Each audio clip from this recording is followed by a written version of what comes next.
नमस्ते विद्यार्थी मित्रांनो. मुलांच्या, पालकांच्या सर्वांच्या मनामध्ये प्रश्न एकच आहे, की 10वी तर झालेली आहे. आता पुढे नेमकं करायचं काय? 11वी-12वी करू, ITI करू, की पॉलिटेक्निक म्हणजेच डिप्लोमा करू? बरोबर आहे. तर मी तुम्हाला तुमचं कन्फ्युजन जे आहे ते दूर करणार आहे. सर्व पालकांनी व्यवस्थित व्हिडिओ बघा. बघा विद्यार्थी मित्रांनो, 10वी नंतर 11वी-12वी केल्यानंतर तुम्ही CET दिल्यानंतर तुम्हाला 4 वर्षाची इंजिनिअरिंग करावी लागते किंवा मेडिकलला जावं लागतं. बरोबर आहे. आता जर तुम्हाला इंजिनिअरच व्हायचं असेल तर 11वी-12वी आणि त्याच्यानंतर 4 वर्ष असं 6 वर्षाचा ड्युरेशन असतो. जर इन्स्टेड ऑफ 11वी-12वी तुम्ही जर डिप्लोमा केला तर 3 वर्षाचा डिप्लोमा असतो डायरेक्टली 10वी नंतर. ठीक आहे. आता बघा त्याचे फायदे काय होतात ते तुम्हाला मी एक-एक सांगतो. तर पहिला फायदा हा होता की 10वी नंतर डायरेक्ट ॲडमिशन मिळतं. डिप्लोमा म्हणजेच काय तर एक प्रकारचं इंजिनिअरिंगचंच शिक्षण आहे. तुम्हाला डिप्लोमाची सर्टिफिकेट जे आहे हे मिळतं तुम्हाला 3 वर्षानंतर. ठीक आहे. आता बघा 11वी-12वी करण्यामध्ये त्याचा वेळ वाया जात नाही.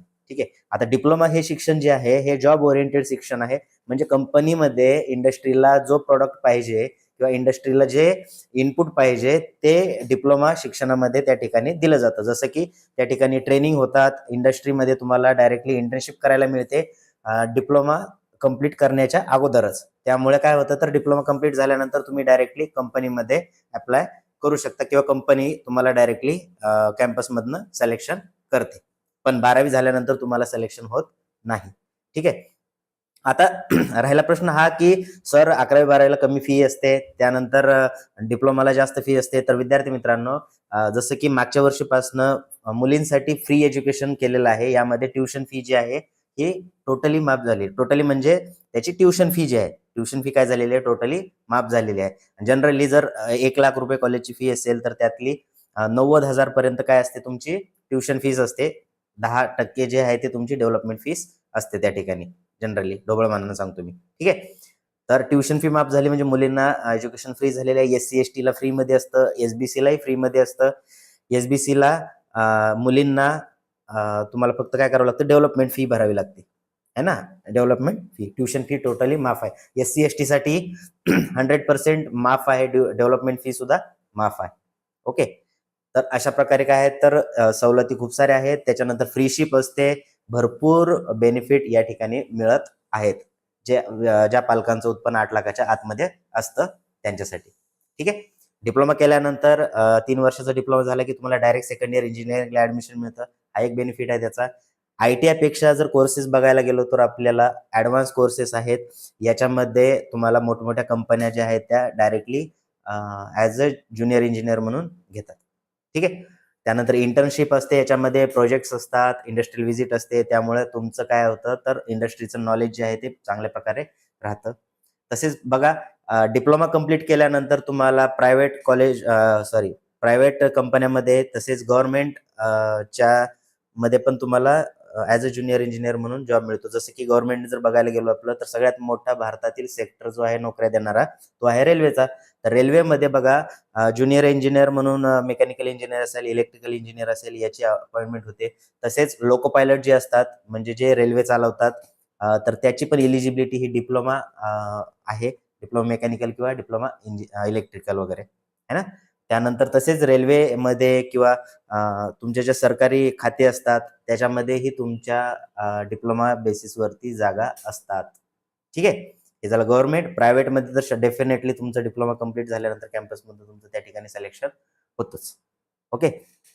आता बघा पॉलिटेक्निक नंतर काय होतं तर 3 वर्षानंतर तुम्ही काय करू शकता डायरेक्टली जॉबला लागू शकता आणि त्यानंतर वर्किंग प्रोफेशनल म्हणून मागच्या वर्षापासून स्कीम सुरू झालेली आहे. तर तुम्ही जॉब करत पण तुम्ही काय करू शकता तुमच्या 30 किलोमीटरच्या अंतरामध्ये जर कॉलेज असेल एखादं तर त्या कॉलेजला तुम्ही ॲडमिशन घेऊ शकता. कंपनीमध्ये जॉब पण करायचा आणि सॅटर्डे संडेला लेक्चर वगैरे अटेंड करून तुम्ही तुमची डिग्री पण कंप्लीट करू शकता. तर एवढे सगळे बेनिफिट आहेत डिप्लोमा नंतर कंप्लीट पुढे गेल्यानंतर. ठीक आहे. त्यामुळे विद्यार्थी मित्रांनो आणि पालकांनो तुमचा डाऊट क्लिअर झाला असेल तर तुम्ही डायरेक्टली डिप्लोमाला ॲडमिशन घ्यायचा प्रयत्न करा किंवा घ्या असं मी सजेशन देईल तुम्हाला. जर तुम्हाला डिप्लोमाला ॲडमिशन घेताना काहीही डाऊट आला तर तुम्ही मला कमेंट बॉक्समध्ये मेन्शन करू शकता. तसेच डिप्लोमा फर्स्ट इयर आणि डायरेक्ट सेकंड इयर डिप्लोमाचे व्हॉट्सअपची ग्रुपची लिंक पण मी डिस्क्रिप्शन बॉक्समध्ये दिली आहे. तो व्हॉट्सअप ग्रुप तुम्ही जॉईन करू शकता. ठीक आहे. आणि तुम्हाला जर कोणतं कॉलेज महाराष्ट्रातलं चांगलं आहे तुम्हाला त्याच्याबद्दल नॉलेज नसेल आता बघा काय असतं की पालकांच्या मनामध्ये किंवा मुलांच्या मनामध्ये काय असतं की चांगलं कॉलेजमध्ये नेमकं कसं आहे ना. तर बरेच मुलं काय म्हणतात की पुण्यातलं कॉलेज असलं की चांगलं असतं है ना. असं जरुरी नाही की पुण्यातलं कॉलेज आहे तर सगळेच कॉलेज चांगले आहेत. तर कॉलेज ठरतं तिथल्या कॅम्पसवरनं. कॅम्पस म्हणजे काय, तर बघा त्या कॉलेजला लास्ट इयरला किती मुलं होते, त्या लास्ट इयरच्या टोटल मुलांपैकी किती मुलं कंपन्यांमध्ये प्लेस झालेले आहेत, याचं रेकॉर्ड तुम्ही चेक करा अगोदर. नंतरच त्या कॉलेजला ऍडमिशन घ्या. नाहीतर काय होतं बघा, असतात 100 मुलं फायनल इयरला, त्यातले फक्त 10 ते 15 मुलं कॅम्पसमध्ये सिलेक्शन होतात. चांगला हाय पॅकेजचं नोकरी मिळते आणि ते ठिकाणी ऍडव्हर्टाइजमेंट चालली जाते की इथल्या कॉलेजच्या मुलाला 10 लाखाचं पॅकेज मिळतं, 12 लाखाचं पॅकेज मिळतं. अरे पण किती मुलांना मिळतं हे पण आवश्यक आहे ना. फक्त 10-12 मुलं सिलेक्ट, 100 पैकी 10-12 मुलं सिलेक्ट होणं आणि 100 पैकी 80 मुलं सिलेक्ट होणं यामध्ये खूप डिफरन्स आहे. ठीक आहे. त्यामुळं कॉलेजचा कॅम्पस तुम्ही सिलेक्ट बघायचा. त्या कॉलेजला कॅम्पस येतो का? किती मुलं मागच्या वर्षी प्लेस झालेले आहेत. ते कॉलेज कसं झालं? चांगलं झालं.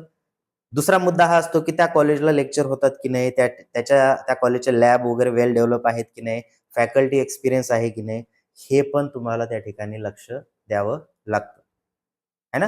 मी तुम्हाला 100% गाईड करायला तयार आहे. तुमच्या मनामध्ये काहीही डाऊट असेल रिगार्डिंग पॉलिटेक्निक, डिप्लोमा, तर तुम्ही मला डायरेक्टली मेसेज करू शकता. डिस्क्रिप्शन बॉक्समध्ये व्हॉट्सअपच्या ग्रुपची लिंक दिलेली आहे. त्याचा ॲडमिन म्हणून माझा नंबर पण आहे. तुम्ही मला डायरेक्टली मेसेज पण करू शकता.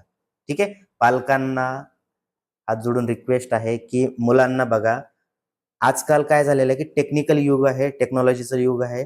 त्यामुळं 3 वर्षामध्ये डायरेक्टली मुलगा जर जॉब ओरिएंटेड त्याचं शिक्षण जर असेल, तर डेफिनेटली तुम्ही त्या ठिकाणी घ्यायला काही हरकत नाही. रॅदर दॅन की तो शिकतच राहील, 7-8 वर्ष शिकत राहील, त्याच्यानंतर तो जॉबचं बघेल, है ना. 3 वर्षामध्ये चांगल्या प्रकारे त्यामध्ये स्किल आहेत. आता तुम्ही म्हणाल की सर याच्या पॉलिटेक्निकच्या फक्त काही सिव्हिल, मेकॅनिकल, इलेक्ट्रिकल एवढ्याच ब्रँच आहे का कॉम्प्युटर? तर विद्यार्थी मित्रांनो, लागल तेवढ्या भरपूर ॲडव्हान्स ब्रँचेस जे आहेत त्या डिप्लोमामध्ये आहेत. आणि डिप्लोमा करण्याचं जे बेस्ट बेनिफिट होतो, तर बघा आपली डिप्लोमाची स्कीम जी आहे 5 वर्षाला काय होत असते, अपग्रेड होत असते, है ना. आता लेटेस्ट वाली के स्कीम सुरू आहे. तर स्कीममध्ये जवळपास ऑल एनईपी म्हणजे काय, तर न्यू एज्युकेशन पॉलिसीनुसार जेवढे काही आवश्यक पॉईंट होते, सगळ्याचे सगळे पॉईंट या ठिकाणी MSBTनं अडॉप्ट केलेले आहेत. MSBT सेंट्रली पूर्ण महाराष्ट्र कॉलेजेस ऑर्गनाइज म्हणजे कंट्रोल करते. त्यांचं शेड्यूल जे आहे बघा, तर आता मी मागचा व्हिडिओ बनवलेला आहे. त्या व्हिडिओमध्ये मी पूर्ण सांगितलेलं आहे शेड्यूल, की पुढच्या 1 वर्षामध्ये MSBT काय-काय कंडक्ट करणार. त्याचं आत्तापासूनच काय केलेलं आहे त्यांनी, टाइम टेबल बनवलेलं आहे आणि त्याला स्ट्रिक्टली फॉलो करते MSBT. अपवाद असतो एखादा, जर काही एमर्जन्सी आली तर त्या ठिकाणी थोडाफार चेंज होऊ शकतो. थोडाफार म्हणजे 1 to 2% चेंज.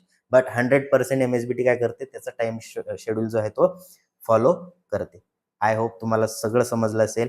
ठीक आहे. भेटू आपण नेक्स्ट व्हिडिओमध्ये. Thank you.